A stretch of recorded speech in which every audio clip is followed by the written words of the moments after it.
o'clock it was like 30 was like 560, and then by 5 p.m. it was 5:30. Oh, damn. Slide this. The lucky our sports guy forwarded us the what's that? Morning, there. Good morning, Mr. Governor. Hi, good morning. How are you guys doing? Man, I'm looking at my neck. Still have stiff neck. Your next picture.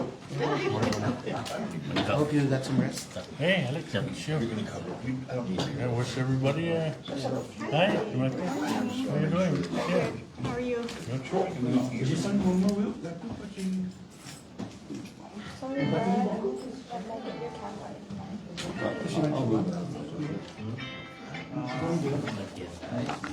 camera. Is Mike coming? And Yes, sir.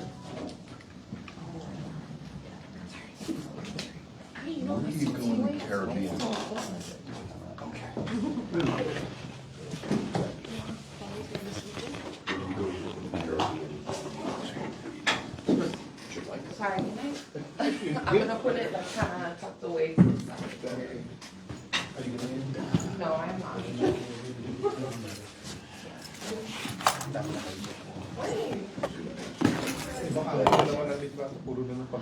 Wala makikita.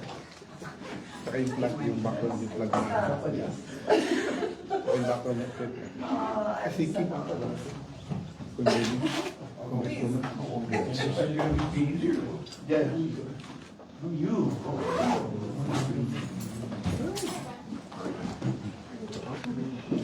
Matt, good morning. All right, good morning, folks. We are here at the governor's office. How you doing?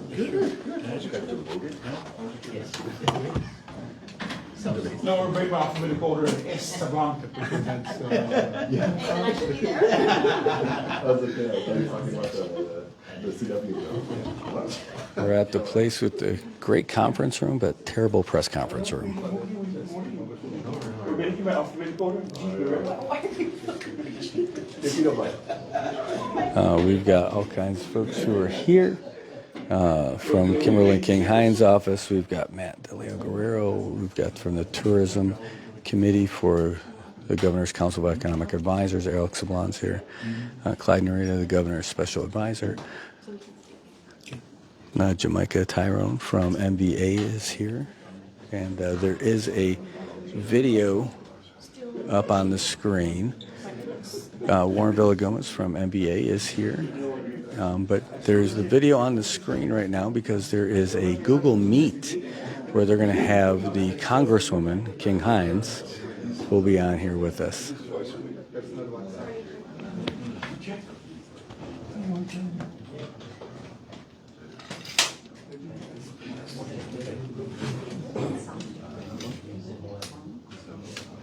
Sure, we're not just angry.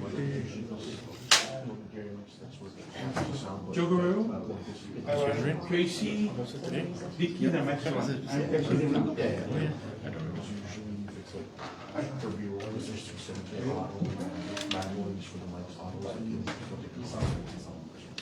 there is assigned seating. I know you're used to this side, but. Come on, again. Secretary. All right, so again, we got Secretary of Finance, Tracy Narita is here now.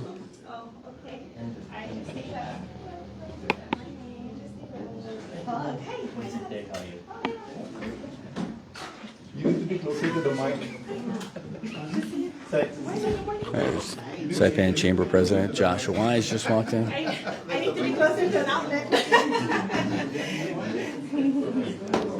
And all sorts of folks from the press are here. Dan Shore and Jay are here from KSPM. Leigh Gassis and Mark Robigo here from Marianas Press. And then you've got Arnold and Brian are here. Oh, thank you. Are here from the Variety. And then you've got us Good morning. NMI News How you doing? Service. You finally got your stuff? Yeah, thank you. There you go. You know your job for you? What kind of reporter are you? Yeah, we were told by Governor's Special Advisor, Clyde Narita, he told us that he doesn't want us to ask any questions about the Lieutenant Governor, about the DPS Commissioner. and about anything other than this stuff for the press conference today. Also, he said that he doesn't want us to ask questions about the veto from the legislature. He said that they'll do this at a separate press conference. Good morning. Good to see all you guys. I saw that Kimberlyn King Hines, our congresswoman, is online.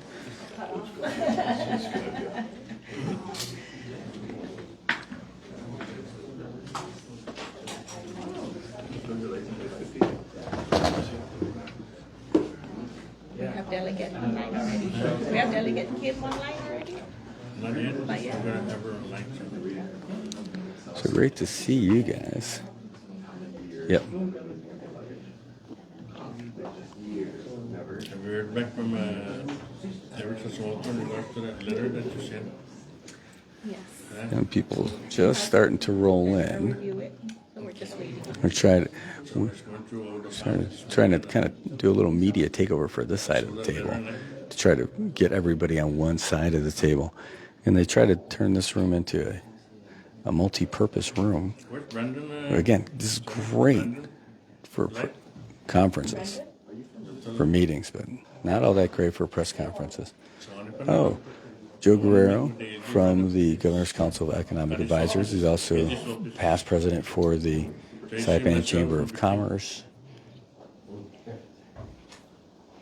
Morning, Ann. Thanks for tuning in.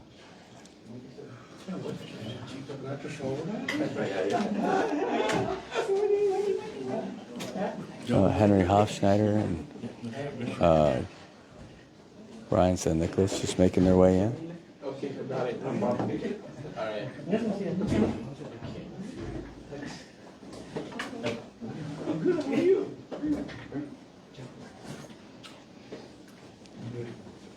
See, Max Brown is 2 minutes away. Okay. Max Brown. All right, and Mike Sablon on his way over here from Giselle. There he is. Morning. How are you? Good to see you. Are we gonna have a delegate online, Matt? She's online.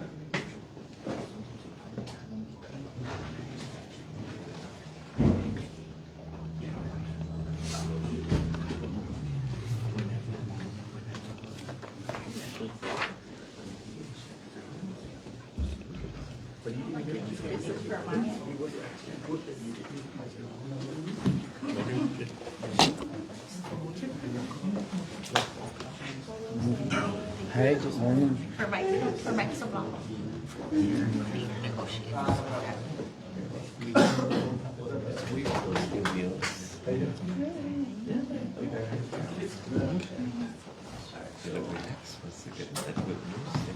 Oh, that's Kim.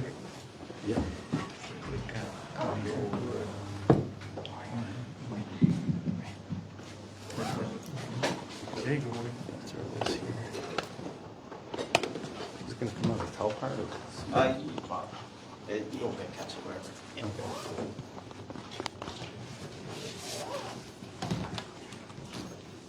Just wait for Max Sablon to walk in.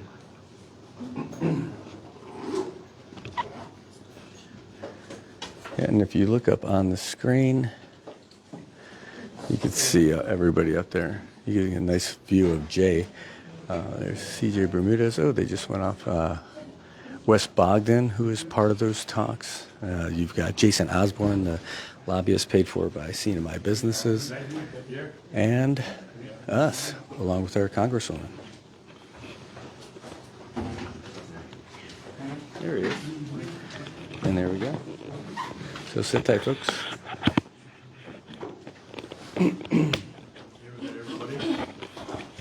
Yeah, I guess everybody's here. Sorry, before we begin, just gonna remind everybody, if you guys speak, so that everyone can read, please find your nearest unit and press the right side. Okay. Then they'll be able to hear you. Can you make us make the congresswoman visible more? So Yes.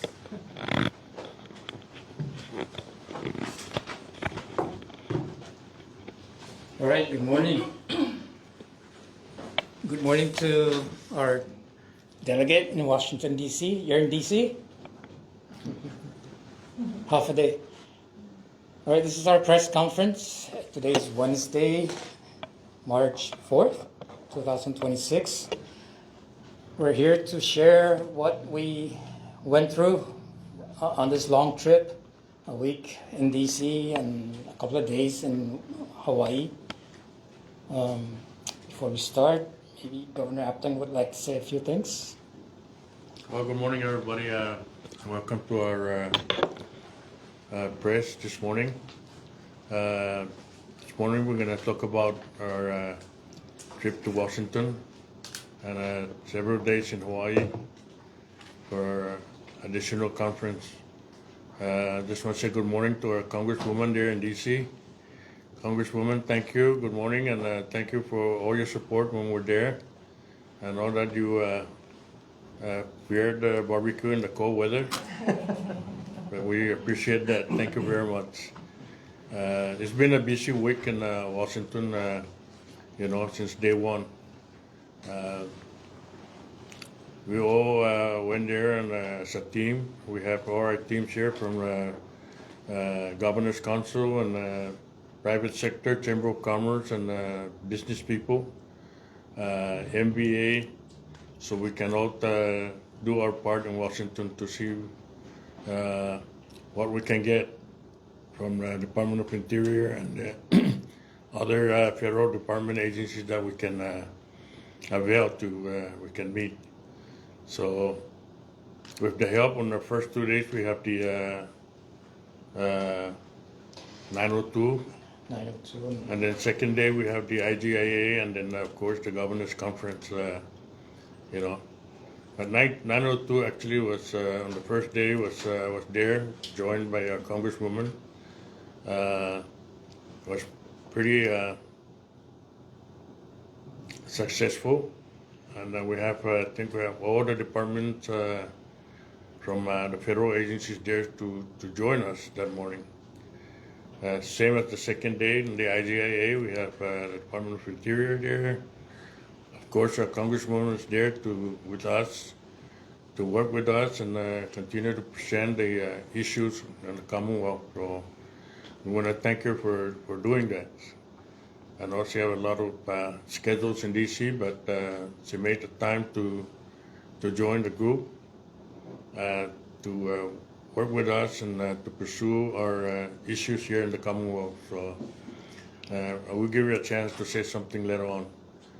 But for this morning press conference, I'm going to give everybody a chance to discuss what they did in DC. Because we, after the IGA, we had a breakout session where you can take the opportunity and sit down with the different departments and agencies that they need to talk to about the need in the Commonwealth. So I think I did my part there. I visited a lot of agencies also. I had a one-on-one with the Secretary of Homeland Security. It was very fruitful meeting with her, and I will be writing her a letter thanking her for giving me the opportunity to meet with her in person. And I think that, she's very receptive about our issues here in the Commonwealth. Hopefully we can get some changes as far as federal policy is concerned. And then on the way back from DC, we stopped by in Hawaii for additional conference, and then there was the Deputy Secretary of State that was part of the conference, so talk about the Commonwealth also, about our issues here, that we need a lot of policy, federal policies that needs to be looked at and changed, those that are really affecting our livelihood here in the Commonwealth, especially our tourism industry, the airline industry, and other immigration issues, and that is really hampering our economic livelihood here in the Commonwealth. Talking about airlines, labor, EV tap and all that. So those are on the table with the federal government. So without further ado, I would like to turn it over to. Good evening and good morning. Opportunity to get part of the conversation. I know that traditionally that's not how we normally engage with the 902. But I thought it was incredibly helpful to be able to be a part of the conversation and to listen in on the CNMI's asks, because at the end of the day, my job here as the delegate is to be able to take your asks and work on the federal level, on the congressional side, to be able to push for those policy changes. I also want to express my gratitude and appreciation for the team for coming together and putting together a great presentation to the different agencies. You know, sometimes the biggest challenge is not knowing where we want to go and how we're going to go about asking it. And the one thing that was made very clear during these conversations, whether it be the 902 or the IGIA, is that we are all asking for the same things, and we are all bringing up the same issues, and we are all prioritizing them in the manner of urgency. And so, Gov, I just want to congratulate you for putting the team together that successfully executed, and you know, your delegate office was all too pleased to be able to support your endeavors, because after all, we are here to serve, and we are here to push for you know, the needs of the people of the Commonwealth through your direction and leadership. And so, job well done, everybody. I know that you know, it wasn't easy to travel this far, and I know a lot of criticism comes with bringing a big entourage, but some of these asks are better made in person. But also, I thought that it was a good opportunity for Team CNMI to see firsthand and to hear firsthand the challenges that we face in terms of the types of narratives that are being perpetuated here in DC that continues to hamper our ability to push through some of these policies. And so that's why I've been always very you know, vocal and pushing for a united voice, a united front, for a one team, one fight, one team CNMI approach. And that's exactly what Team CNMI did. And this week I've been getting callbacks from different high-level stakeholders wanting to get more information to see if there could be some administrative fixes to some of your asks, Governor. And you know, we'll continue to work on getting them the right information. So I just want to say thank you again for the opportunity to be able to support the mission and to be a part of the conversation. Thank you very much, Congresswoman. Thank you for joining us. I know it's almost midnight there, so you need to get some rest. Thank you. Okay, so our first day in DC was on February 18th. That was the 902 consultation. We'll go through that first, and then we'll have our team members say something about the engagement during that meeting. It was a 2.5-hour meeting with our federal counterpart, and it was a great exchange. I think we left DC with a 902 that's well structured now, where it's more defined. We know where to go.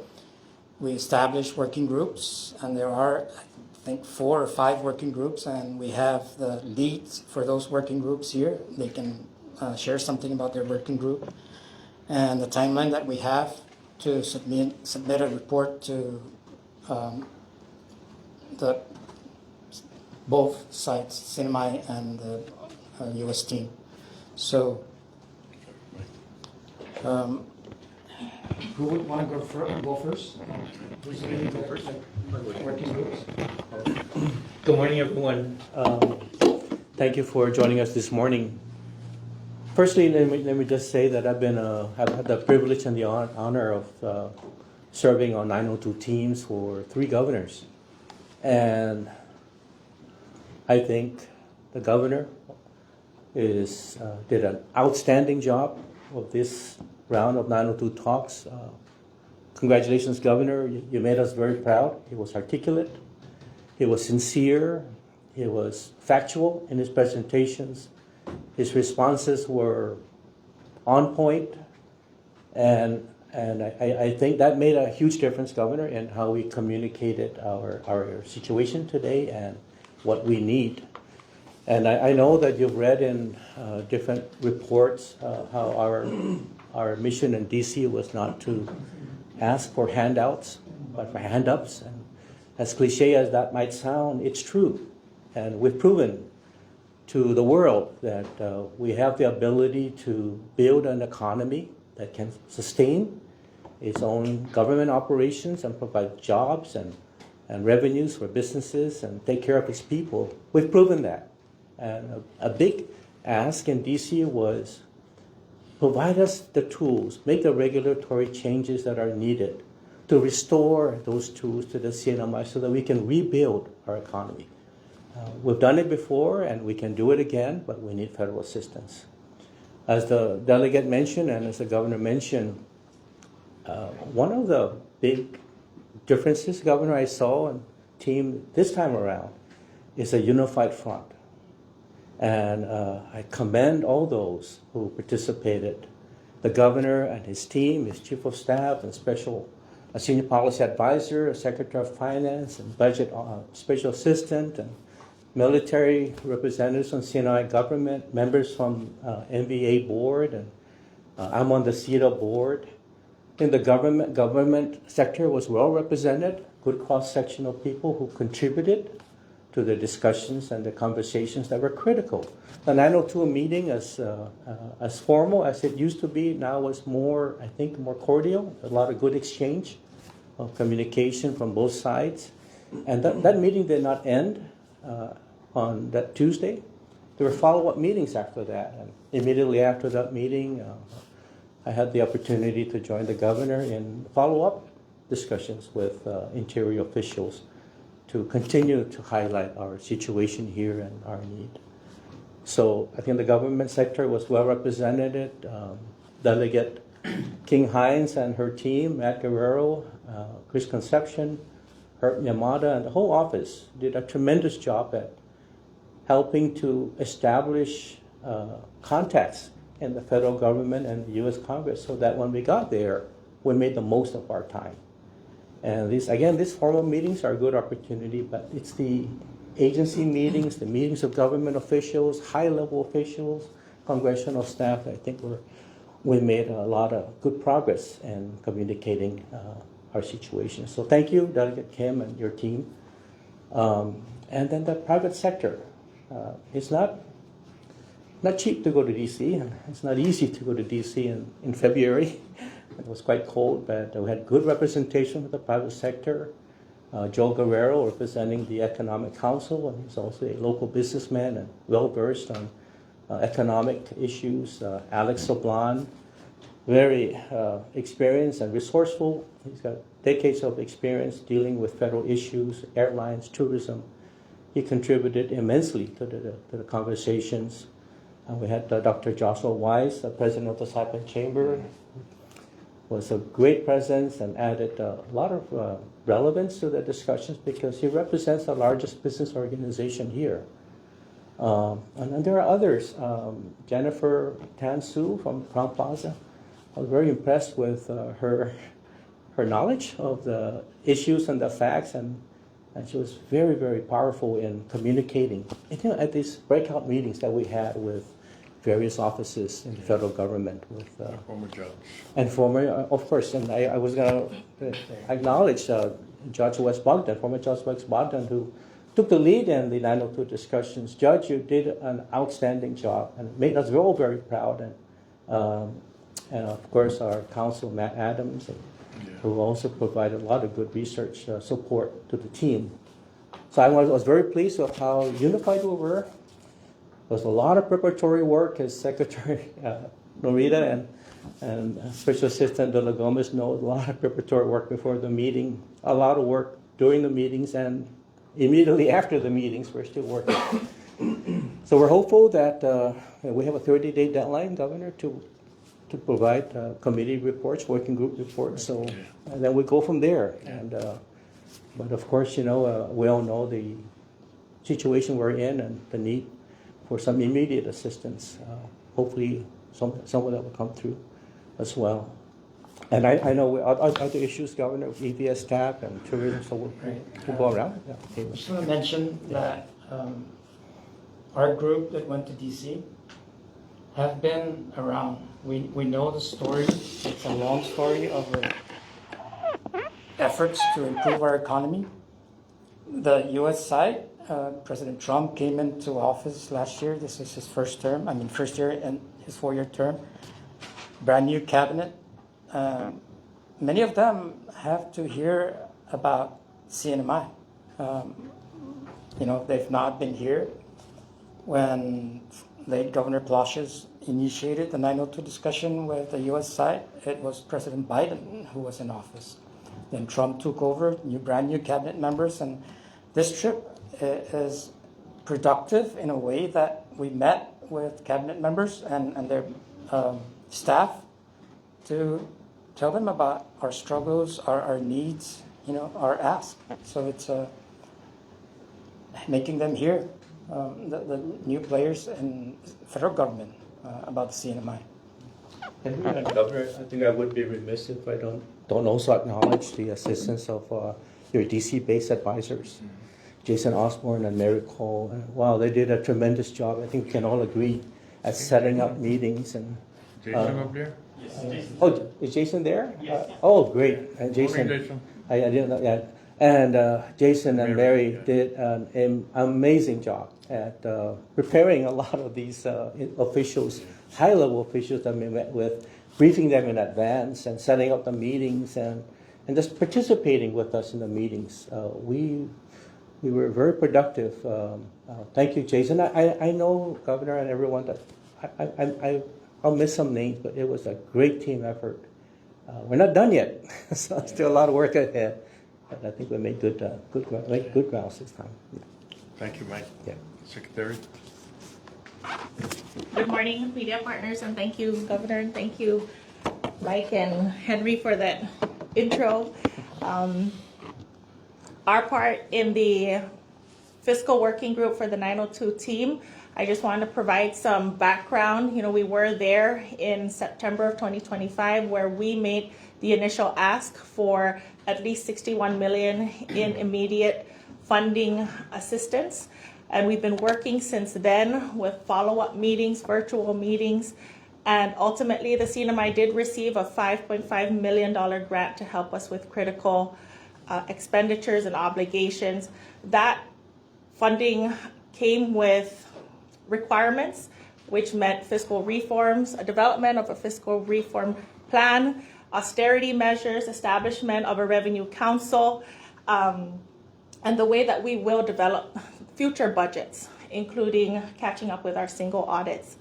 And so with this February meeting, we asked for a follow-up to that initial request in which we were told no further funding will be made available. There is no funding vehicle to provide us with that initial funding assistance that we requested. And so I just like for stakeholders to understand that we are not expecting second quarter funding. However, we did meet with Interior officials and we communicated to them that in all the meetings that we are having with the entire team, if no federal actions are taken, the FY 2027 fiscal year looks like it will get worse. And that is simply because we have obligations, and that if the economic activity does not improve, our forecast is looking like it will go down. And so this meeting was very important to communicate all the different areas that need federal intervention, federal assistance, federal action, so that we don't reach that point. So after that conversation, we did move forward with an agreement to form the multi-year funding working group so that we can develop a plan for when there is a vehicle to fund a multi-year funding agreement. In that funding agreement, we are talking about the $60 million a year in federal funds that will go toward economic development and government operations at this time. The working group is continuing our discussions on what the details of that multi-year funding framework will look like. Like Mike said, we have 30 days to finalize this, so this would be our team, in addition to the federal team, to work out this funding agreement. We also have a working group for tax cover over, and this is an ongoing discussion. The CNMI's position is that we are requesting the IRS to interpret Section 603B of the covenant in regards to corporate income tax, which could potentially yield to the CNMI an additional $20 million in cover over funds. At this meeting in February, the initial position of the IRS is that they are in disagreement with our position. However, we are pushing back with our own arguments, which we believe have a strong foundation based on the fact that we have a covenant agreement with the United States. We have the Attorney General's office assisting and supporting our group on cover over, and we will continue the conversation. But the CNMI intends to maintain our position that the CNMI is entitled to additional cover over funds. Ultimately, the message in the 902 from the fiscal team is that federal administrative actions that are capable of helping to restore economic activity in the near term is essential, especially since there is no current funding vehicle to help us with our immediate needs. And so, again, the continuing conversations will happen in the next 30 days. Our working groups are meeting virtually. We are meeting with Interior weekly, and we hope to have a final multi-year funding agreement. And we also look forward to a final position on the tax cover over issue. Could you explain that a little bit, Secretary? About the cover over, explain what that is to folks and what that $20 million represents. So the cover over is taxes that are derived from activity within the CNMI. And so if taxes are being paid on activity that are derived from the CNMI but paid to U.S. Treasury, we are entitled to those funds based on the covenant for those funds to be returned to the CNMI. So like companies that are in the mainland that are doing business out here, like for military development and all that stuff? Yes, exactly. Mm-hmm. And so I'd like to take more questions, but I think I'd like to give a chance to the other working groups to share how their meetings. Move to each lead for the working group, and then we'll pause and take a few questions. Great. We can get moving. Okay. So that was the multi-year financing cover over working group. Department of War, we have a working group, and BJ Nicholas is the, or Talk about the 7 year. you want to? Okay. There's no expectation. Good morning, everyone, and thank you, Governor, and everybody. Our delegate, Kim Hines, also good morning or good evening from your side. So the CNMI seeks a multi-year financial assistance amounting approximately $429.1 million, delivered an annual allocation of $61.3 million, and a portion between operations and economic development and infrastructure, with a percent allocation between year 1 and year 4, and gradually adjusting forward between year 5 through year 7. So the first 4 years would be an allocation of 40-60. The 5th year would be 30-70. The 6th year would be 20-80, and then on the 7th year would be 15-85. So for operations, it's to continue to support our essential government services, our regulatory capacity, financial management, workforce development, and administrative modernization needed for effective program delivery. For our economic development and infrastructure side, we want to continue to fund industry diversification, small business support, workforce training, infrastructure upgrades, broadband expansion, our utilities, our port development, hospital, and transportation improvements. So the cost allocation that we had followed was the same cost allocation that we continue to use today with our current 702 capital improvement program. Currently, Saipan receives 75%, Tinen and Rota gets an allocation of 12.5%. But to address high logistics costs and ensure dedicated share for remote communities, this plan adjusts the distributions to 74% for Saipan and maintain Tinen and Rota at 12.5%, but include an allocation of 1% for the Northern Islands. And so the combined effect of structural limitations and policy-driven barriers has created recurring fiscal instability that the CNMI cannot resolve without federal partnership. To stabilize our government operations, modernize critical infrastructure, and support long-term economic diversification, the Commonwealth has arrived at this multi-year financial assistance with the amount of that 429.1 million, or delivered in annual allocations of 61.3. A percent allocation, like I mentioned earlier, is proposed beginning years 1 and through 4, and then gradually adjusted in years 5 to 7. That's your 7-year plan. This is the 7-year plan. Okay. UW? Good morning, everyone. Good morning, everyone. The Department of War and the CNMI are engaged in conversations right now, nothing official, in regards to some of the opportunistic aspects that would benefit and have mutual benefit between the CNMI and the Department of War.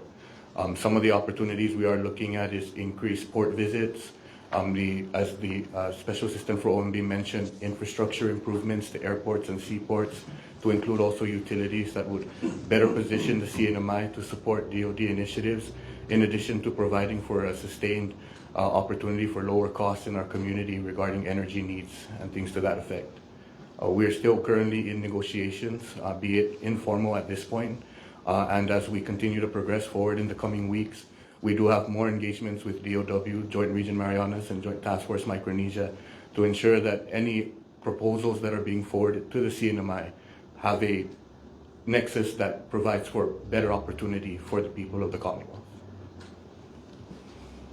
Okay, and in addition to that, I've been talking to the DOW also, where we'll be having a session tomorrow.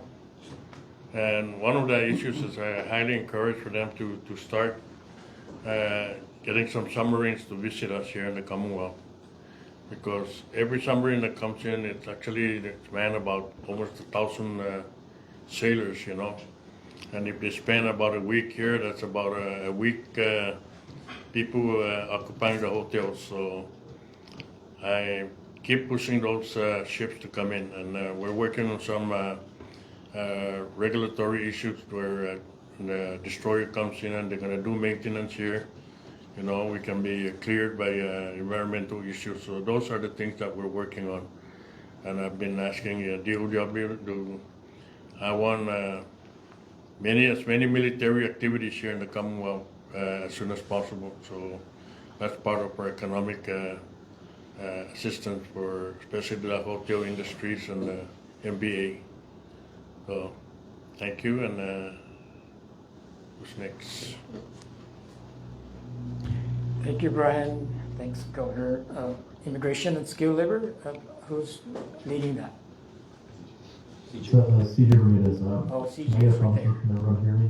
There. Good. Yes. Okay, great. There might be a bit of a delay.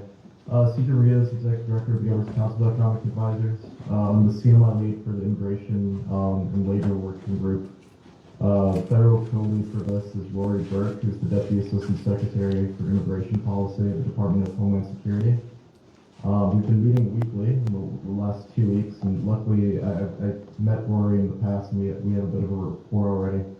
But at least on the CNMI side, we're really working at how we can expand workforce development and meet the federal administration's labor needs and the prioritization of U.S. workers while still maintaining this understanding that we have very specific needs in the Commonwealth.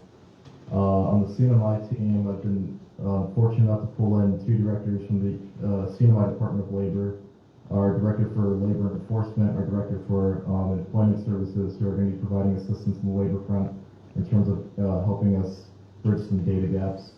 CNMI Department of Commerce, the Central Staffs Division, is also going to help provide some statistics support, and luckily we were also able to get Melissa Braybrook, who many of us are familiar with from OIA, to assist with our working group to provide economic assistance. She's the economist for OIA at the moment.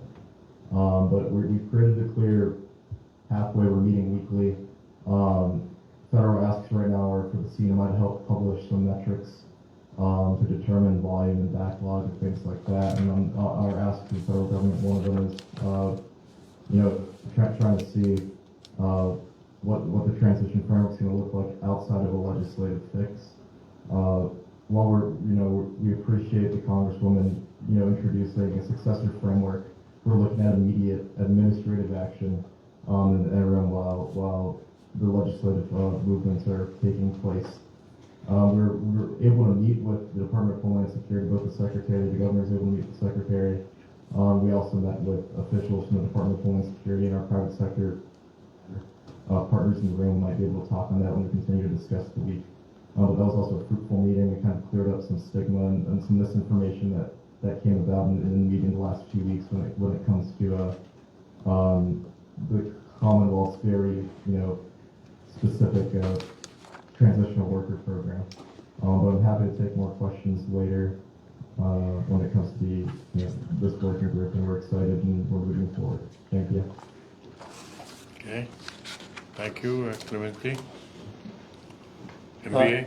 Okay. Before we move on, does anyone that went on the trip want to add to CJ's comments? No? All right, so let's move on to tourism and transportation. Joe? Alpha Joe, Governor Apatang, and Delegate King Hines. Thank you for including the Governor's Council, myself representing the Council and the private sector in the 902 discussions. I don't think, or I've not at least seen, to my understanding, the level of involvement that the business community has had this round. So I think it's very important to point out that we're working together, private sector and government. We're all in this together, and very proud to be part of this team, along with everyone that went to DC. And again, thank you also for inviting myself, along with Alex Sablan, Chair of the Tourism Recovery Task Force, to co-lead and represent the CNMI in the Tourism and Transportation Working Group. Some of the key issues that we're looking into in order of priority is looking at air service issues, including Annex 6 of the 2007 U.S.-China Air Transport Agreement. Our approach is basically look at things that can provide us immediate relief, right? But no one is saying that any one of these initiatives are the silver bullet to our economic problems. So we're tackling issues one by one in terms of what can provide us the immediate relief. As Secretary of Finance mentioned, we're really in a dire situation economically. And the other things that we're also looking at is the inclusion of the Republic of the Philippines into these the countries listed under the Guam CNMI Visa Waiver Program. Again, a program like that could provide, again, it's not a silver bullet, but it's some immediate relief to help our situation. Other key things that we're discussing in the working group, as well as in subsequent meetings with Department of Commerce, was leveraging the trade and investment agreements between the U.S. and South Korea and the U.S. and Japan. Things look promising there, but they're very in the initial phases, and we're involved in, the private sector is involved in assisting the governor's office in working through those agreements and maybe bridging the investments into the CNMI. So more on that later. Last but not least, seriously looking at the removal of cabotage restrictions. For the first time in recent time, the Department of War is concerned about cabotage and how it's affecting their ability to build up in the region, in Guam and the Marianas. Cabotage restrictions are limiting us, have limited the community for many years, but now the Department of War, a very important federal partner in the region, is now being affected, and so we welcome their support in looking at ways to help air service connectivity to the island. So if I missed anything, Alex, if you would like to. Sure. Thank you, Governor. Representative, Delegate King High. Thank you for the opportunity, Governor. Again, I share everybody's sentiment that it was a good effort to be over there and to provide a lot of information.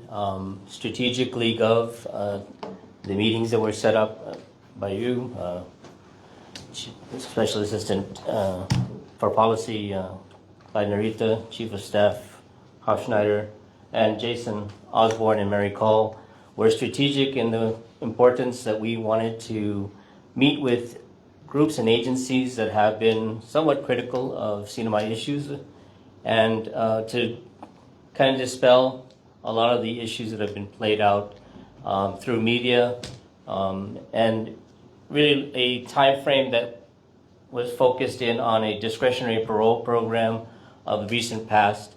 And we wanted to bring a lot of the information forward that plays out in this current timeline under EVS TAP. And so our meetings were fruitful. Our ability to communicate the conditions on the ground today with many agencies of the federal government.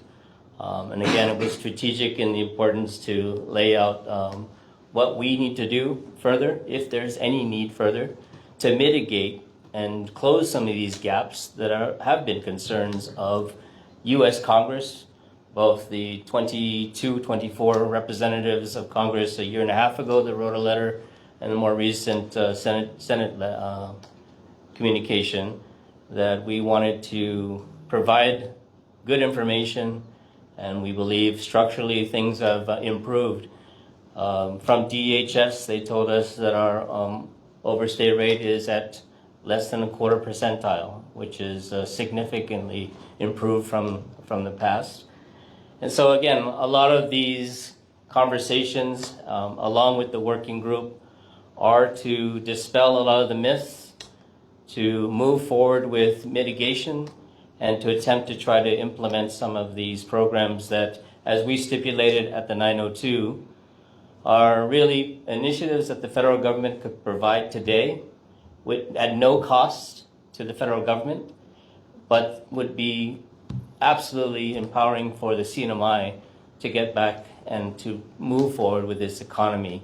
And a lot of this has to do with aircraft and movement of people into the CNMI, to the point that Congresswoman continually says is bringing the customers to the CNMI. And that is the intent behind our effort in the working groups, and we're hopeful that we are successful in the conversations to come. So, thank you. Thanks, Alex. Before we take any more questions, are there any comments from the team members that were in DC? Or you can chime in and respond to questions. Okay. All right?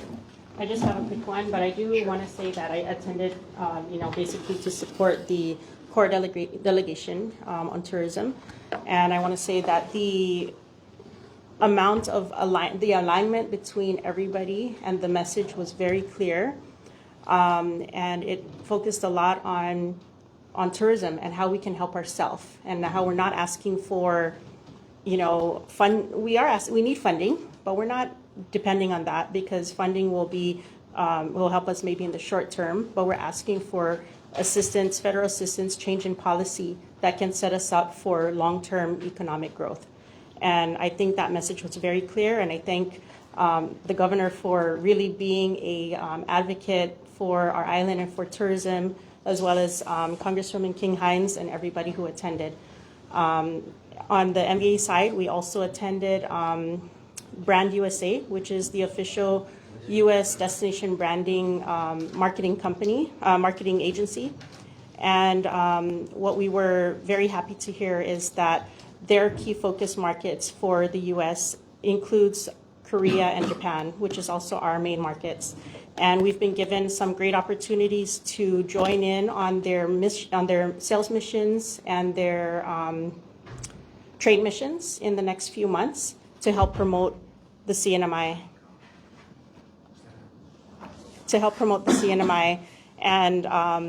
And we're very excited and looking forward to doing that in the next few months.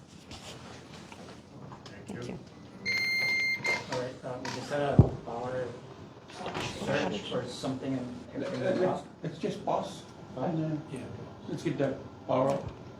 It's kicking in right now. So you guys should go down to the park and check what's going on. We've been having this. Oh, you did?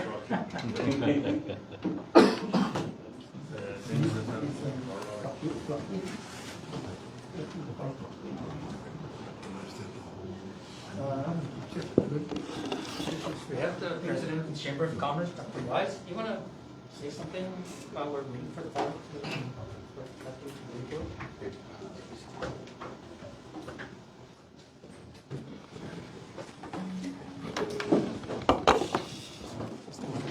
Sorry, just give us 1 minute. The power's on. We're still.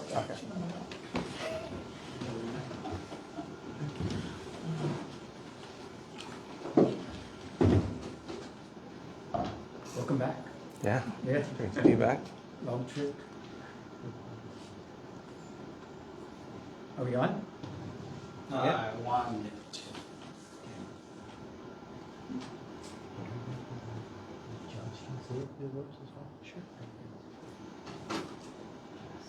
So we'll have Dr. Wise make a few comments, and then we'll go to people online and ask former judge Wes Bogdan to say a few things. Madam? Oh, Matt Guerrero. Yeah, he's there. Yeah, he's right here.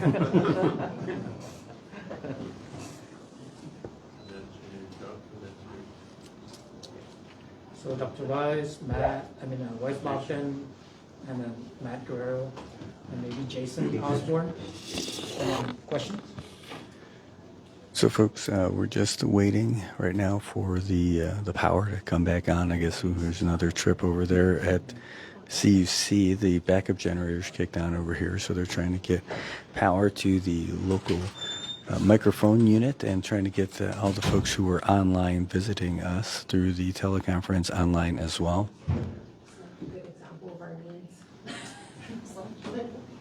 Can we use this break to ask you a couple of questions now? Sure. You mentioned, Jason Osborne's assistance with us and everything. He's no stranger to the CNMI and everything. Is he officially part of the CNMI's team, or is he a part of the business? How are we retaining his services? Recording in progress. It's my CIA agent in motion. Yeah, nice. Are they bringing us back on, or just You're on. You're on. You are back. Looks like they're back on, yeah. Here they are. Yeah, you're back online. Except for the mic. Mics are good now. Yeah. Forgot to hit the light switch. Doug, has the CNMI retained his services, or is he funded publicly or privately? No, we're not paying him anything. He's just our friend.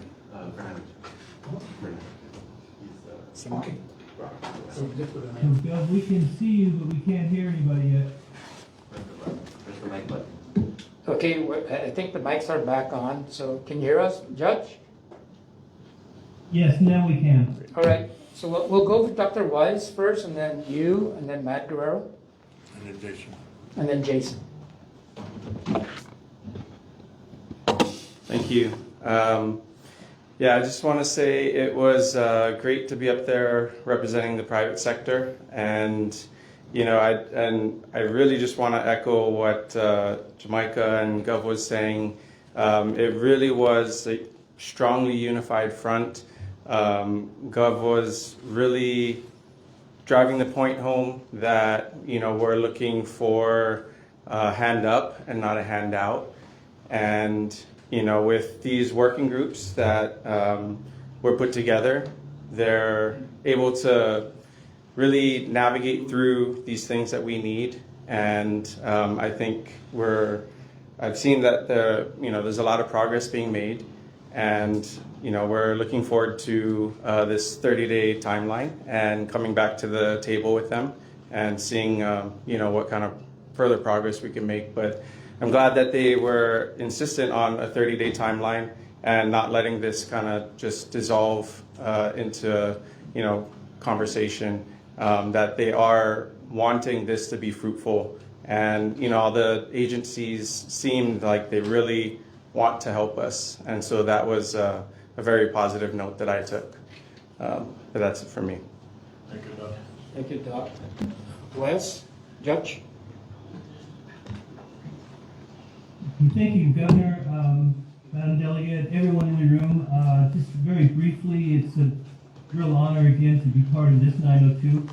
And I would like to especially thank the Governor for being able to work so well with the Deputy Assistant, Mr. Haig. I think that relationship did two things. It stressed the fact that we need help as soon as possible. And it also was a collaborative effort. I think as everyone has kind of mentioned in the room today, and something that might be most helpful for the press to know is that what we've done is we've gone and asked for as much help as we can without requiring any type of additional congressional action. We're using existing laws, interpretations, policy decisions to try and shape those to fit what's happening in the CNMI today. And again, the Governor's relationship with the Deputy Assistant Haig, I think, showed that the federal partners are really willing to work with us. There's no antagonism. There wasn't a confrontation. It was all very supportive. It's a great honor for me just to try to work on the background, the legal technicalities, the nuts and bolts, to give advice to the members of the team and to see them do the work on behalf of the CNMI. So I'll just kind of leave it right there for now. Thank you, Judge. Thank you. Judge, Matt? Yeah, thank you, Governor, and hello, everybody. I don't have very much to say outside of what the Congressman already provided, other than thank you for allowing us to be a part of the conversation. Thank you for having us continue to join in with these dialogues as we go forward. And that I think the importance of this meeting is that federal policy, government policy generally, is not set in stone. It evolves, it changes, but it doesn't change on its own. It takes the action and the advocacy and the conversations and information from those who will see the benefit from policy changes to be the critical component to seeing it actually happen. And so having the wide range of individuals involved in this conversation, providing information, providing what the needs are, is incredibly important, and we're very appreciative to be a part of it. Thank you. Thank you, Matt. Jason? Yeah, I don't really have a lot more to add except to, just commend everybody that's in the room there that came out to DC. We had a trip in December, and then we also had this last trip. And, one thing that strikes me is different this time around than in previous, over the past 15 years of doing this, is just the collective unity that we have on board here, the historical perspective that each one of the folks that were in DC brought to the table was incredibly important, and you're seeing, minds being changed and eyes being opened in terms of, what it is that the CNMI has been trying to do and trying to convey to the federal government. It's pretty impressive. I would also commend the governor. He was put in some situations that probably didn't expect to be in for as long as he was. We had almost 90 minutes with the Secretary of Homeland Security, which I think I was pleasantly surprised, thinking we would get maybe 20. He took the opportunity to really kind of lay out all of the problems and really hit back at some of the false narratives that have been played about the CNMI.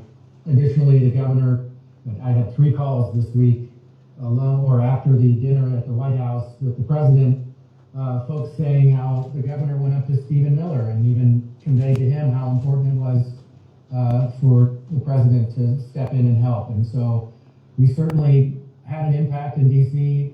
Congresswoman and her staff have been amazing.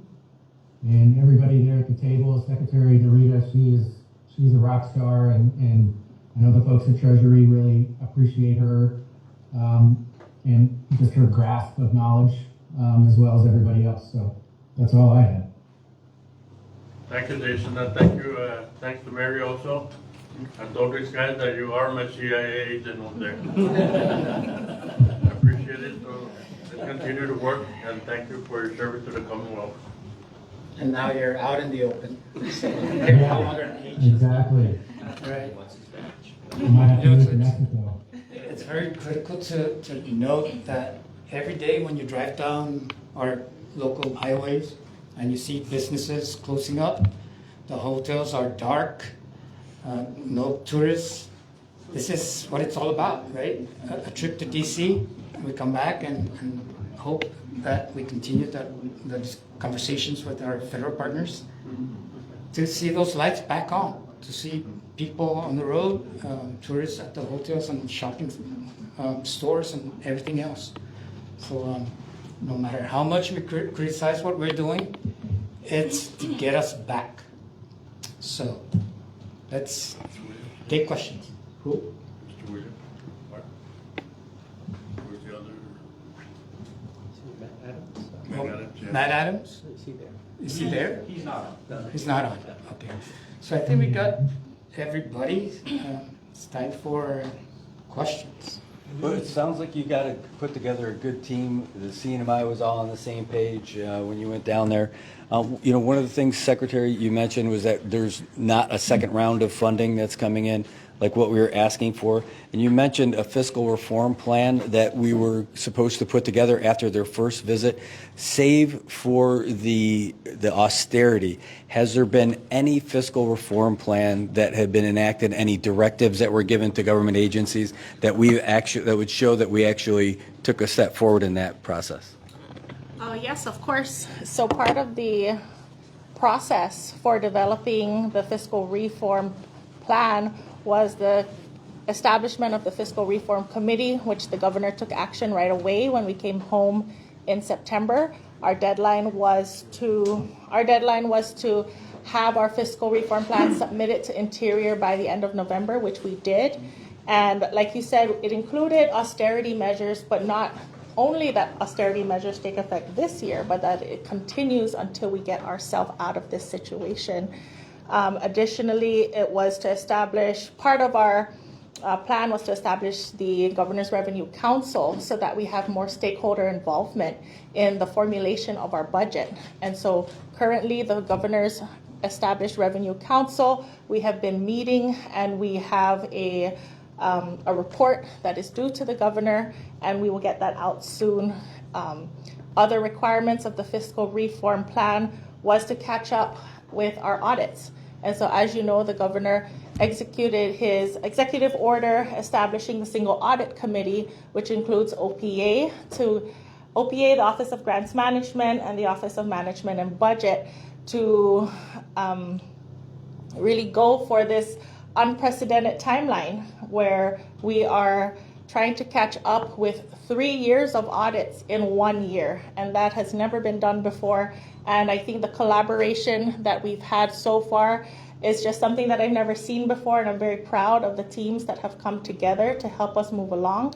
We have engagement with EY, Ernst & Young, our external auditor, and it is also very difficult for them, considering that there is an accounting shortage in the region, and that all other Pacific governments are also struggling with the same thing with their single audits. And so that's a major component of our fiscal reform that Interior is just zooming into.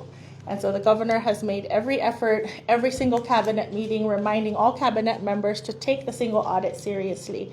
And then, in addition to just the fiscal management aspect of our reforms, it includes legislative reforms. It includes economic activity, which I believe, I'm not sure who led that initiative for the one-stop. that was part of the fiscal reform plan. And so we are taking every action that we can immediately to implement some of these fiscal reforms. And so those milestones are being monitored with Interior. And like I said, we meet with them on a weekly basis.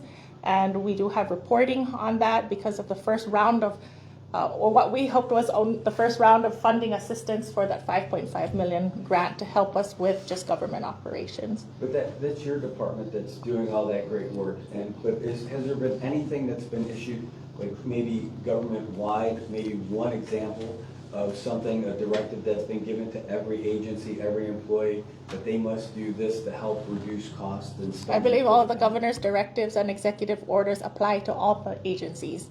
The single audit committee, all the work that we do apply to all the agencies. The directive on cost containment measures, it applies to everybody. And so I believe it's not just finance, it's everybody pitching in, cutting their hours, conserving energy, transitioning to prepaid meters.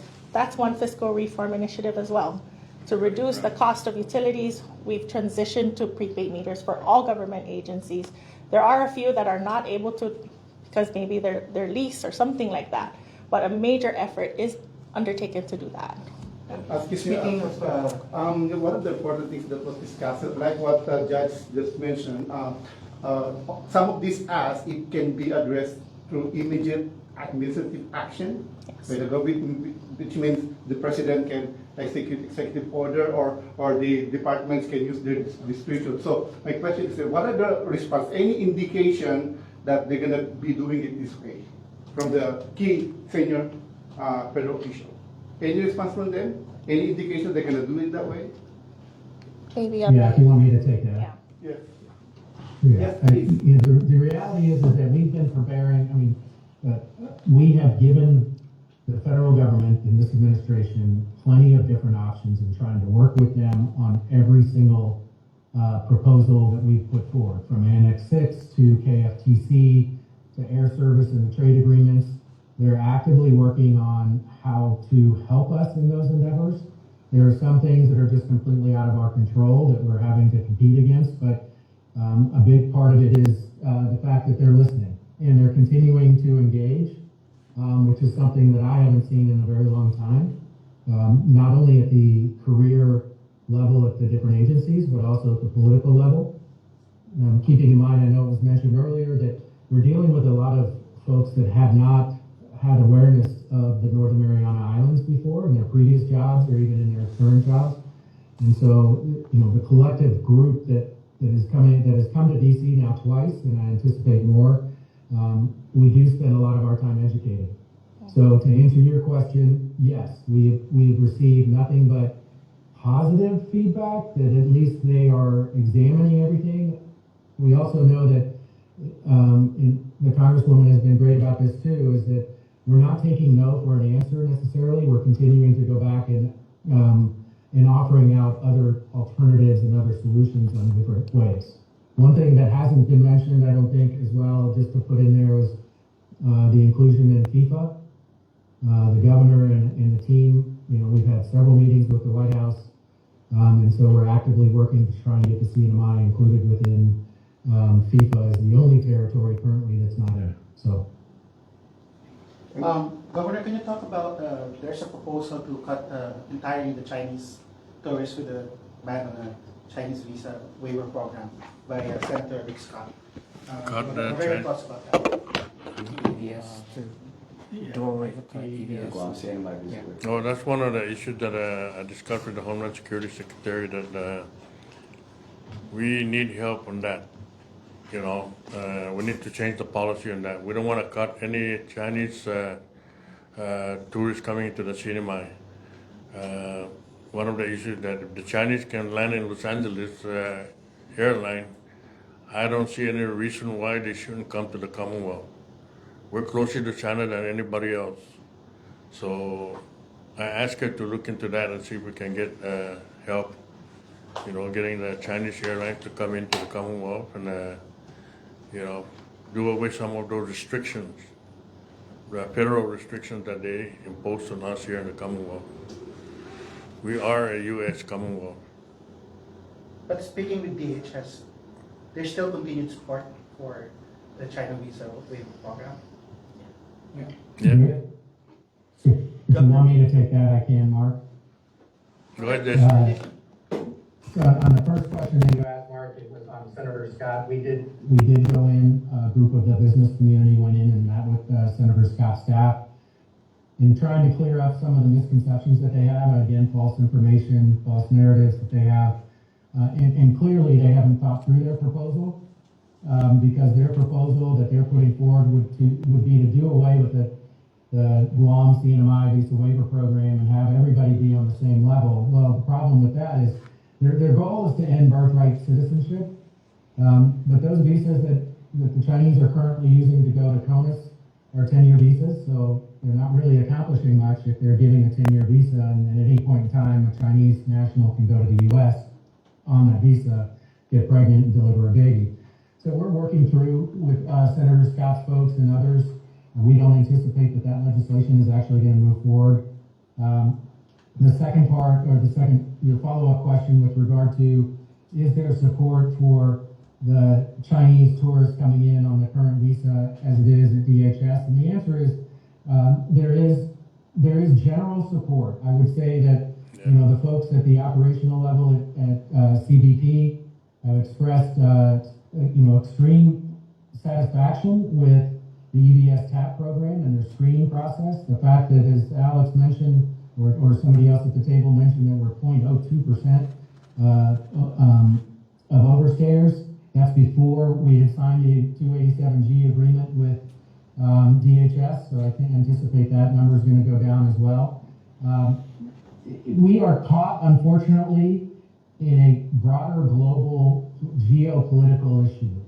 And so our task, and the business community and the governor did a great job expressing this, is that, don't throw the baby out with the bathwater necessarily, that anything they do with regard to China affects us much more than it does anywhere else. And so I think we will continue to see efforts made to limit the Chinese influence in the U.S., and we just have to be hyper-vigilant in making sure that our arguments are being put forward, and the supporters that we have in other federal agencies like DOW, DOT, DOI, Department of Labor, are all with us on this, and they understand where we're coming from. So we're cautiously optimistic at this point. So, Gov, that's already a couple of good answers that we've gotten from Jason, and we saw the photos from DHS, and he was the only other person allowed in the room with you representing the CNMI with the Homeland Security Secretary. Can you please explain the relationship with Jason and how he's a part of this, and if he's funded and by who, and how he's helping us? Jason is a volunteer helping the Commonwealth. He's been helping the Commonwealth for the longest time, so I'm very happy that we're working together in Washington. Like I said, he's my agent over there, and I appreciate him helping us. The first day we got there, he's there meeting us, and he pretty much scheduled a lot of the appointments to all the departments for all of us here.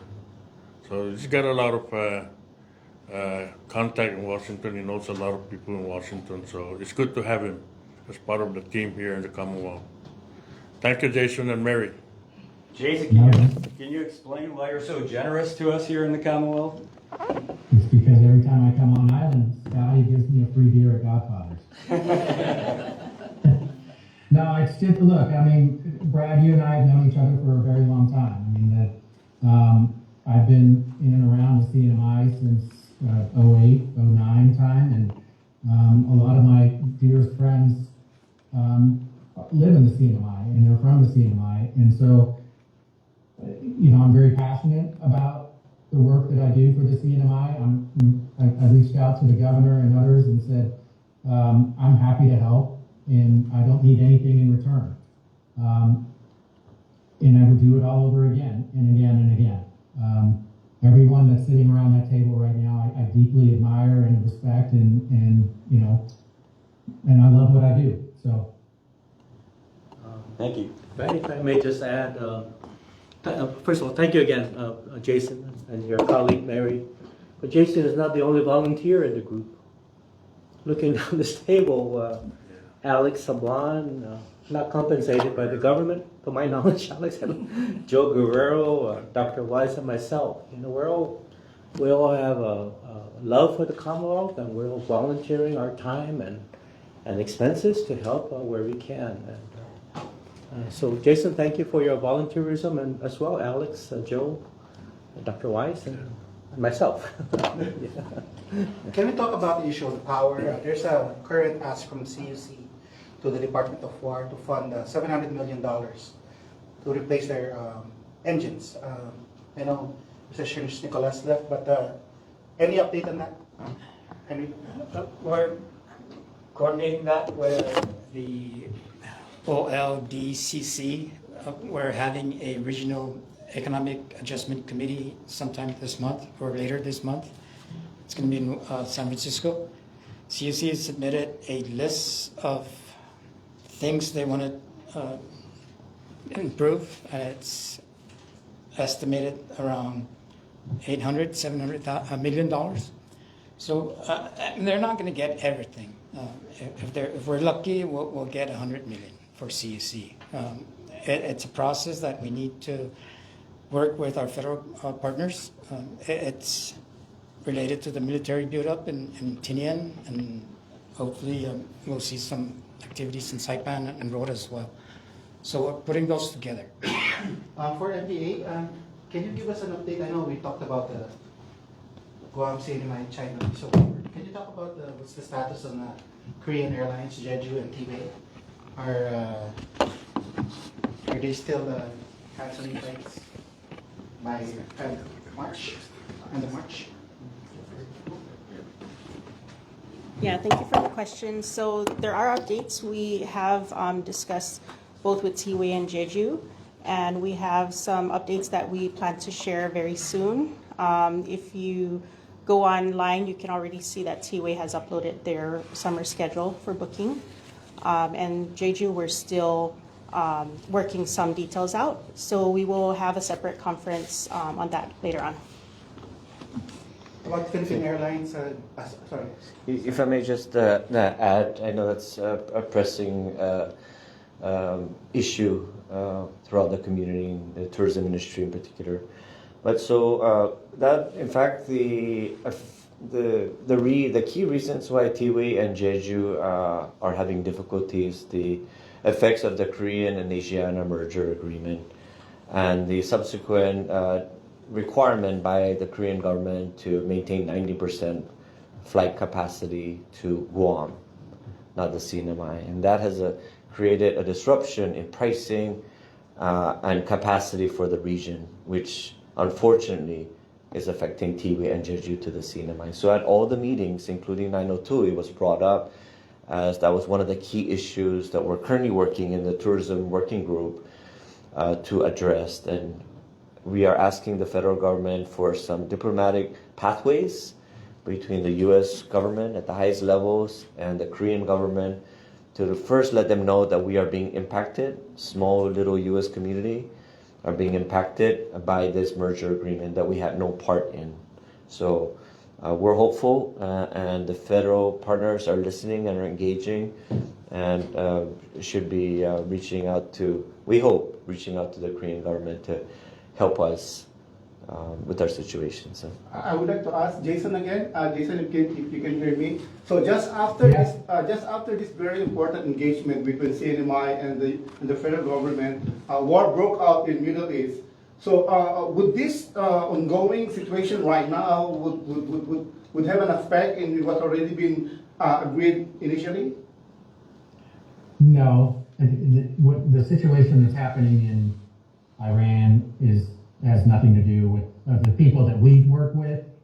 Have nothing to do really with what's going on overseas. If anything, I mean, maybe Department of War. We actually may see some more.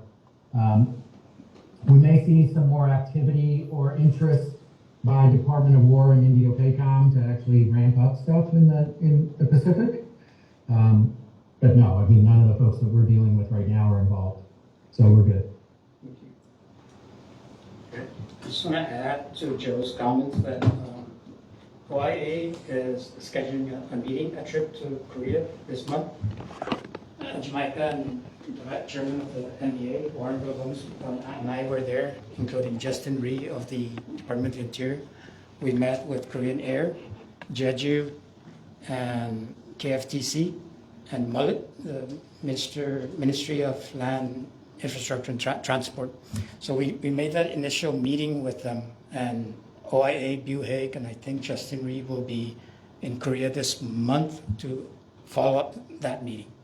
So OIA is in it. They're trying to find ways to assist the CNMI in getting flights back. Air service is our #1 priority right now. Governor, during your... Yes. Can you elaborate also on Deputy Secretary Landa with the government? Oh yeah, we met with Deputy Secretary Christopher Lando. He's the guy right below Marco Rubio. And we expressed our concern about air service, the Korean Air and Asiana merger. He's designated his chief of staff, Sidney Nicholas, right, Matt? I'm correct. So Matt sent an email yesterday. He responded. They're still traveling, but he included 2 additional staff in their office to work with us. And hopefully we can get that, the Department of State to join or support the Department of Interior meetings in Korea. Gov, just a clarification, during that trip to Honolulu, you had a brief speech about businesses welcome to lease and probably buy land in the Northern Islands. Was that a joke or? Yes, I did. I invited everybody out before anybody started inviting other people to come to their country, but that's a different issue, you know, and I'm so happy that the Deputy Secretary of State was there and the assistant, that I had a chance to talk to them about the Korean issue. So I think he assigned the assistant to look into that issue, and hopefully that can materialize since OIA will be in Korea sometime this month. The difference between us and Palau and the other independent countries here is that we have to go through the State Department to deal directly with the foreign countries, you know, like a head of foreign countries. So I'm happy that the Department of State will be looking into that. But the sales joke, they're not welcome to buy land because in the Northern Islands, right? That was a joke. No. It was a very... You can come and lease the land, but you cannot buy it. Just have a light moment during that summer. Speaking of economic developments, Governor, do we have anything new about Zoe Motors yet? We haven't heard much about that for a long time. They're working hard. Now they're picking up the piece that they need to do, right? Right? Yeah, I'm on the CETA board. Yeah. And yes, they continue to work hard. I understand a couple of days ago that they're looking at submitting their applications for land lease and QC. If not this week, then next week. We don't know what will be contained in their applications, but it's a great starting point to further discussions there. Also at CETA, we're working with a pharmaceutical manufacturing company that has already submitted their QC application. And that application is going through the due diligence phase. And we hope, we'll talk to the governor and the agencies. We hope to expedite that as best as we can. And we just had a team from CETA return from a road show through Asia, where they stopped in Singapore, Malaysia, Thailand, and the Philippines at the invitation of Select USA to participate in investment conferences there. And the CNMI was one of only 4 U.S. jurisdictions that were invited. So we took advantage of that privilege and did our best to try to showcase what the CNMI offers to investors. So what we're working on air service and Annex 6 and EVS TAP and fiscal reform, we're also working on attracting new investors to the CNMI. Hope to provide a more detailed report when the applications are reviewed. Okay. All right, so that's it, right? No more questions?